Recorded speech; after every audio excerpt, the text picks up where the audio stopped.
শ্রমিক কল্যাণ ফেডারেশনের কেন্দ্রীয় কার্যকরী পরিষদের অন্যতম সদস্য গাজীপুর মহানগরীর সংগ্রামী সভাপতি জননেতা জনাব হোসেন আলী।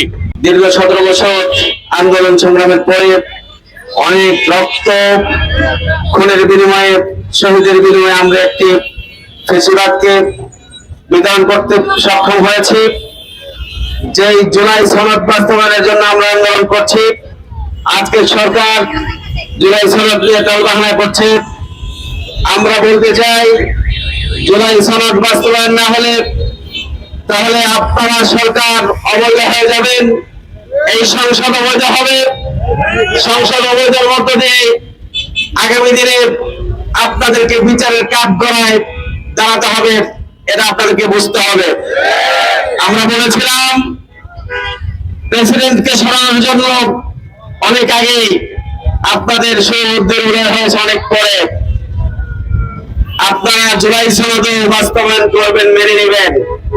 আমরা বলছি, একই সাথে দেশের 70% জনগণ গণভোটে রায় দিয়েছে জুলাই সনদ বাস্তবায়নের জন্য।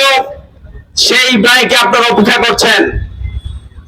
দেশের সংবিধান, বিচার বিভাগ সকল কিছুর ঊর্ধ্বে হলো জনগণের রায়।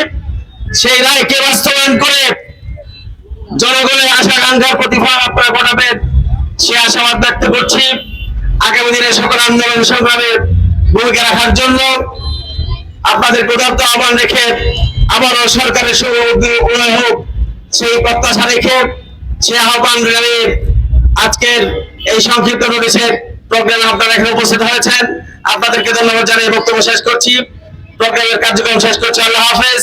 আসসালামু আলাইকুম ওয়া রাহমাতুল্লাহ।